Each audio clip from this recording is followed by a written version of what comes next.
l'a vu, on l'a largement commenté sur Boursorama.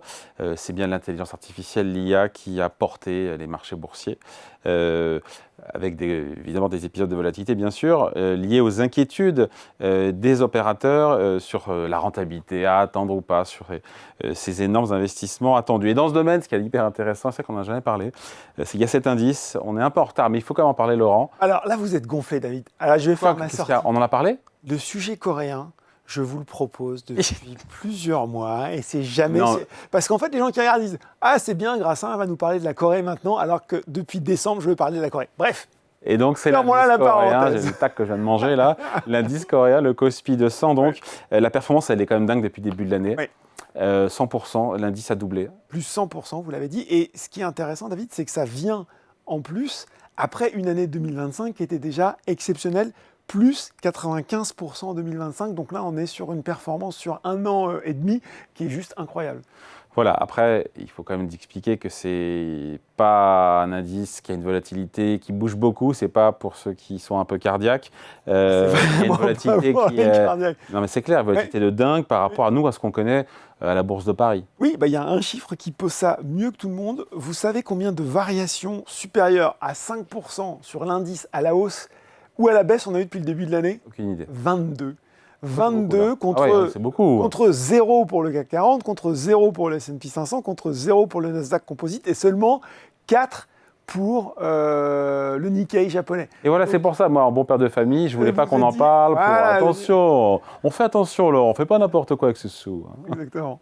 Non, mais c'est ça, effectivement, c'est incroyable. C'est-à-dire que c'est un indice qui surréagit à toutes les nouvelles qu'on a aujourd'hui et qui affectent les marchés.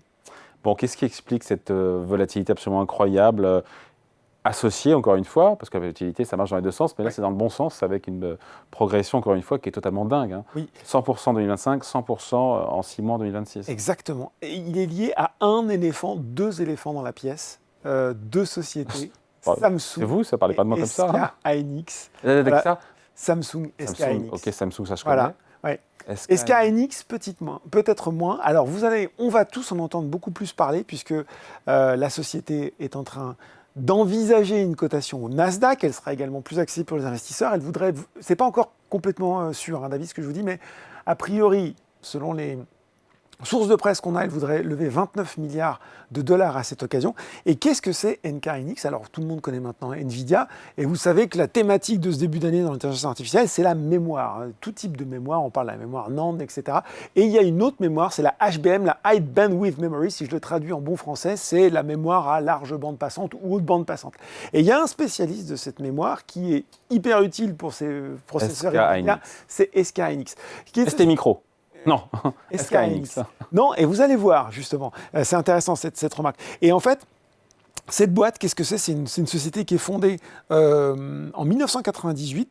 Au départ, elle s'appelle Hyundai Electronics. Elle fait des composants pour l'industrie automobile. Elle est fusionnée, rapprochée au début des années... fin des années 90 avec la branche semi-conducteur de LG, autre mastodonte coréen. Elle frôle la faillite au début des années 2000.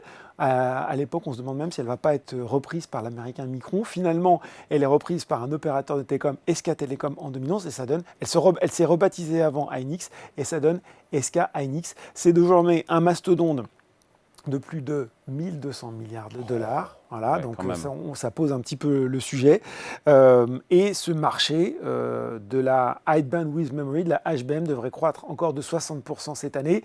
C'est un marché qui est trusté par très peu d'acteurs. Un, je l'ai nommé, c'est Micron, et le deuxième, c'est Samsung. Donc, vous voyez, la boucle est bouclée. On comprend maintenant pourquoi cet indice coréen, depuis le début de l'année, réagit aussi fort, parce que depuis le début de l'année, la croissance, on en avait parlé, elle est portée certes par l'IA, mais par des valeurs très tech autour de l'IA. Le semi-conducteur, la mémoire, le circuit imprimé. Et donc, ces deux groupes coréens, que ce soit Samsung ou SK Hynix, ils sont pile dans la cible. Comme j'ai pris mon tacle, il va s'en manger un aussi, c'est on dit Micron. Pas Micron. Ouais, moi je pense à la française. Bon, toute cette histoire, c'est hyper intéressant sur la bourse coréenne. Elle tient autour, on a compris, de deux valeurs et de l'intelligence artificielle. C'est ce qui explique que la Corée soit la star des marchés aujourd'hui. C'est des marchés émergents. Et quand je dis émergents, je dis que finalement, on peut trouver ça curieux et pas très cool qu'on considère encore la Corée du Sud comme un pays émergent. Mais complètement, et c'est ça qui est intéressant en fait aussi dans cette histoire, c'est qu'au-delà de ça, on se dit mais attendez, on parle de boîtes qui sont à la pointe de la technologie. Je pense que quiconque est allé à Séoul s'est pas dit qu'il était dans un marché ou dans un pays émergent. On voit aujourd'hui effectivement le développement tant des entreprises coréennes que même du niveau de vie des Coréens est largement comparable, voire supérieur à une métropole européenne. Donc pourquoi on parle encore de marché émergent? Parce qu'il faut dézoomer un petit peu sur les conditions d'accès au marché financier. Et vous savez ce qui structure l'économie coréenne. Les chaebols, c'est le truc qu'on apprenait à l'école quand on était au lycée. Conglomérat. Exactement, ces conglomérats qui fabriquaient tout et rien, qui fabriquaient des fours à micro-ondes, des voitures, etc. Et ça donnait une structure du capital, David, qui était assez peu lisible, un petit peu d'ailleurs à ce qu'on avait au Japon, des grands groupes familiaux, opaques, pas forcément très intéressés par les intérêts des actionnaires minoritaires. Il y avait beaucoup de cash qui dormait, il y avait une difficulté d'accès au marché. Et donc, c'est ce qu'on a appelé pendant des années le Korea Discount. C'est-à-dire que, en gros, quand vous vouliez investir dans une économie, vous n'alliez pas là parce que vous ne saviez pas trop si vous intéresserait vraiment, ou en tout cas si la performance des entreprises se traduirait pour vous en termes de retour sur investissement. Et c'est ça, en fait, qui fait que pendant longtemps, le marché, ou en tout cas la bourse coréenne, l'économie coréenne, a été vue comme une économie émergente. Voilà, et donc moins bien valorisée. C'est ça qui est en train de changer. Exactement. On valorise quelque part ces marchés émergents coréens comme on pourrait valoriser l'Europe ou les États-Unis. Exactement, c'est complètement ça. Et puis aussi, il y a eu cette prise de conscience. C'est-à-dire qu'à un moment, en Corée, ils se sont dit, bon, ça va pas. Et donc, ils ont commencé à lancer toute une série d'initiatives, notamment en 2024, il y a eu le Corporate Value Up. En gros, c'était un peu là aussi, s'inspirer du modèle japonais et dire, on va quand même essayer d'avoir des sociétés qui communiquent plus, des liens capitalistiques plus clairs, plus de versements de dividendes, plus, on va dire, d'efficience dans l'allocation du cash, moins de liquidités qui dorment comme ça, en gros, avoir un marché financier aussi moderne que ne le sont nos sociétés. Ils avaient même lancé un indice qui s'appelait Korea Value Up, des ETF dédiés, et puis, bien sûr, ils ont encouragé les actionnaires à venir investir chez eux. Voilà, donc l'attrait pour la Corée, l'attrait des investisseurs pour la Corée du Sud, c'est juste pour l'IA et ses deux valeurs? Non, pas que. Non, parce que, alors, même s'il faut quand même dire quelque chose, et je ne l'ai pas précisé, c'est hyper important, c'est que pour le moment, sur le KOSPI 200, qui est le principal indice de la bourse qui est du CAC 40 là-bas. Exactement. Samsung et SK Hynix, on est à quasiment 50% de l'indice. Donc voilà aussi. Il y a combien de valeurs? L'effet défend 200, KOSPI 200. Ah oui, pardon, KOSPI. Voilà. Donc c'est là où aussi on voit... Deux valeurs, 1% qui pèsent la moitié. Exactement, l'extrême pondération. Mais pour autant, David, vous avez raison de le dire, la Corée, c'est pas que ça. Je vous ai cité LG Electronics, dans tout ce qui va faire les télé, équipements grand public. J'aurais pu vous citer Hyundai, Kia dans l'automobile, plutôt des succès. On pourrait également évoquer la biotech, Samsung Biologics, Celltron. Et puis, on a aussi une vraie compétence dans tout ce qui est industrie lourde. Vous savez, notamment les chantiers qui fabriquent les navires, les tankers, etc. Vous en avez quand même beaucoup en Corée. Et puis, une dernière brique, qui est quand même super aussi intéressante, c'est la défense. Ça va reboucler avec notre dernière chronique, puisque l'industrie coréenne de défense est bien placée. On a du Hanwha Aerospace, Hanwha System, alors je ne sais même pas comment on le prononce à la coréenne, donc je ne sais pas, League Next One, on va dire, et Korea Space Industry. Donc il y a aussi des sociétés de défense qui sont extrêmement bien placées, qui sont exportatrices, puisqu'on voit qu'en Europe, maintenant, on commence à acheter du matériel coréen. Donc, voilà, il y a tout un tissu économique beaucoup plus large que la seule IA, même si aujourd'hui, c'est clairement à court terme ce que les investisseurs jouent, d'où on reboucle avec l'entrée cette incroyable volatilité.